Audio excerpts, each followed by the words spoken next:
अभी तीसरी लहर आने वाली है, और तीसरी लहर मैं बता सकता हूं कब आएगी, कितनी जोरदार होगी, सारी बातें बता सकता हूं। मुझे मालूम है तू, ये सब तेरा किया धरा है, ये प्रक्षेपण तू करवा रहा है, ये रेडिएशन तू फैला रहा है, क्योंकि मुझे मालूम है। कोई बोलेगा नहीं, किसी को बोलने की हिम्मत नहीं है, लेकिन सच यही है। जो मेरी बात को सुन रहे हैं वो इसे रिकॉर्ड करें और लोगों तक पहुंचाएं। तीसरी लहर कब आएगी, कैसे आएगी, कितनी जोरदार होगी, मैं बताता हूं। तीसरी लहर कब आएगी?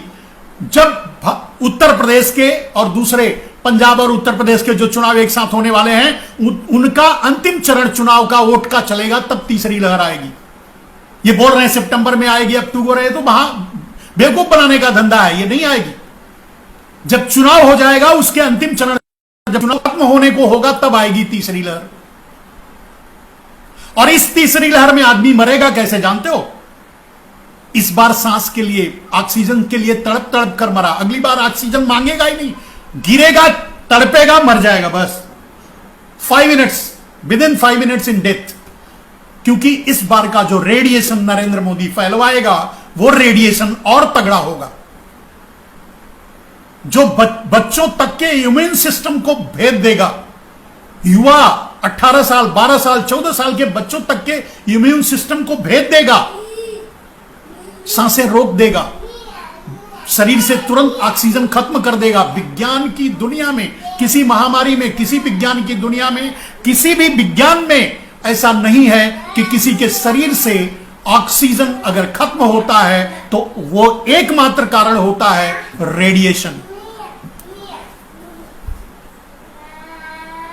चैलेंज है, इस पर जवाब दे, मेरी इस बात का WHO जवाब दे, या ICMR भारत की संस्था जवाब दे कि यह सच है या गलत। किसी को भी ऑक्सीजन के बगैर मरेगा तभी जब उसके शरीर में रेडिएशन एक लेवल से बहुत ज्यादा आगे निकल जाएगा। तो यह कृत्रिम है, यह नरेंद्र मोदी की साजिश है। नरेंद्र मोदी का टारगेट है 84 करोड़ भारतवासियों को मार देना। यह वर्ल्ड ऑर्डर की डिमांड है, भारत को वर्ल्ड ऑर्डर में सेट किया जा रहा है। मरेंगे, आप भी मरोगे, हर घर में 3 आदमी मरेंगे, 5 लोगों का परिवार एवरेज माना जाता है। 84 करोड़ मरने का मतलब होता है हर घर में 3 आदमी मरेंगे एवरेज। किसी के घर में 1 मरेंगे तो किसी में 3-4। अब जब हर घर में 2-3 आदमी मरेंगे, उस घर में हिम्मत रहेगी नरेंद्र मोदी का विरोध करने के लिए? तो नरेंद्र मोदी आजीवन प्रधानमंत्री रहेंगे, नरेंद्र मोदी आजीवन राष्ट्रपति रहेंगे। भारत में अगर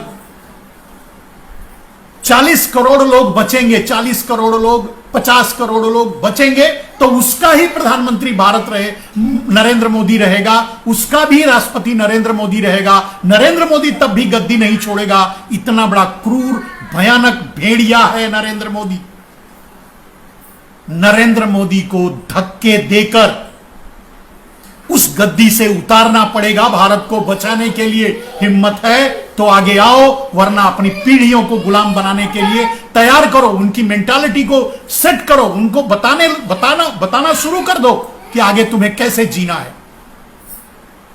आगे तुम्हें जीना नहीं, आगे तुम्हें कुत्ते की मौत कैसे मरनी है, क्योंकि आगे नरेंद्र मोदी का शासनकाल है। नरेंद्र मोदी का शासनकाल कंटिन्यू करेगा।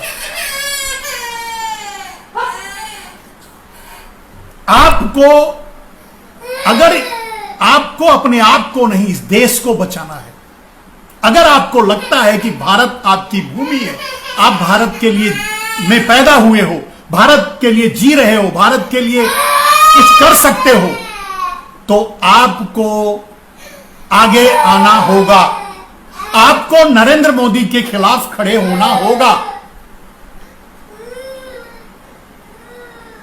आपको नरेंद्र मोदी को गद्दी से हटाना होगा। मेरे दोस्तों, मुझे जो कहना था, मेरा जो विषय था वो ये था कि नरेंद्र मोदी भारत के प्रधानमंत्री नहीं है, अडानी अंबानी यानी मोदी शाह पारेख मेहता के CEO बन के रह गए हैं।